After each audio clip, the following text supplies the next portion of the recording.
Competition Tribunal has approved Shoprite's proposed acquisition of certain Massmart-owned supermarkets, wholesalers and liquor stores.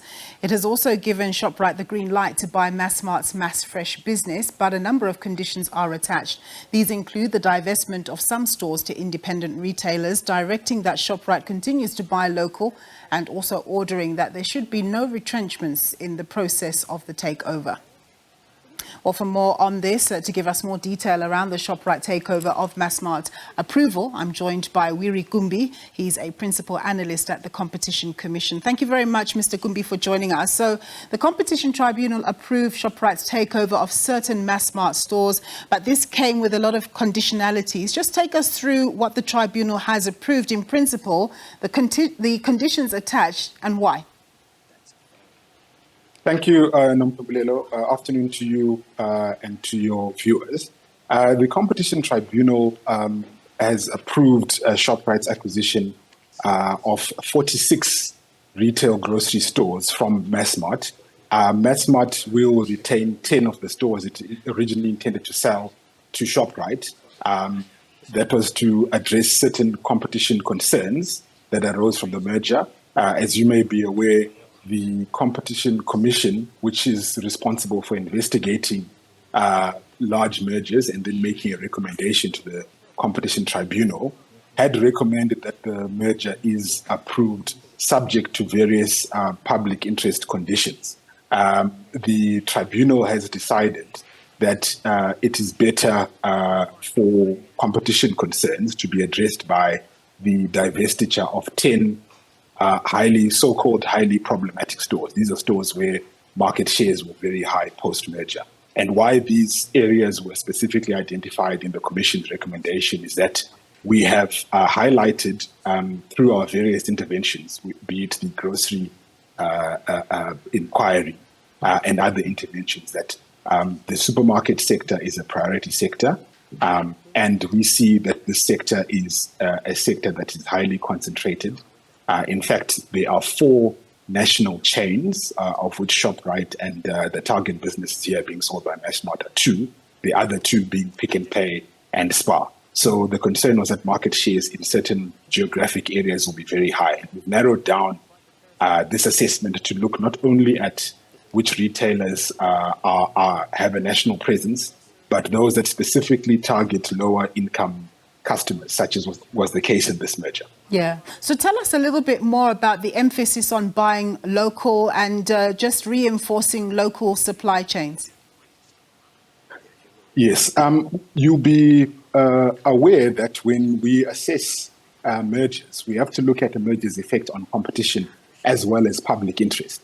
So the recent amendments to the Competition Act from 2019 make it clear now that the competition assessment is as important as the public interest assessment. I think in previous years there was some doubt about that. So the public interest factors in our Act are set out very clearly and they are defined. So there is employment.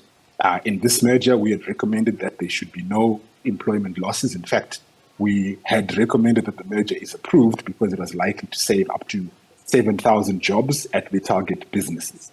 Then there's also public interest pertaining to a greater spread of ownership by historically disadvantaged persons and workers in the economy. You will note from the Competition Tribunal's press release that there is going to be an employee share ownership scheme post this transaction, in terms of which all of the workers of Shoprite and these target Massmart stores will now own a stake in the merged entity. So that promotes a greater spread of ownership, and we consider this obligation to be a positive obligation. So it's one that arises in all mergers. Insofar as localization is concerned, I think we had identified that there were quite a number of competition concerns arising from this merger. And one of the ways in which competition concerns can be addressed is if there are other public interest remedies that can remedy those concerns and otherwise render the merger justifiable on public interest grounds. As I've indicated, competition and public interest considerations are equally important in assess mergers. So there are commitments to invest in local supply chains. I can't go into the specific amounts because that's still confidential. but it's a substantial amount of commitment in terms of localizing what Shoprite procures for its grocery businesses. And then just lastly, and expanding on, you touched on the retrenchments issue. How long can you keep that in place for? How long can a firm that's taking over another one, how long must they not retrench people for? Because obviously a lot can change in 12 to 36 months in terms of the economy, demand, supply, etc., etc. Well, the conditions that the parties have negotiated together with the tribunal, and those are the conditions that have been issued on Friday, say do not make that commitment time bound. So in other words, there can be never any retrenchments because of the merger.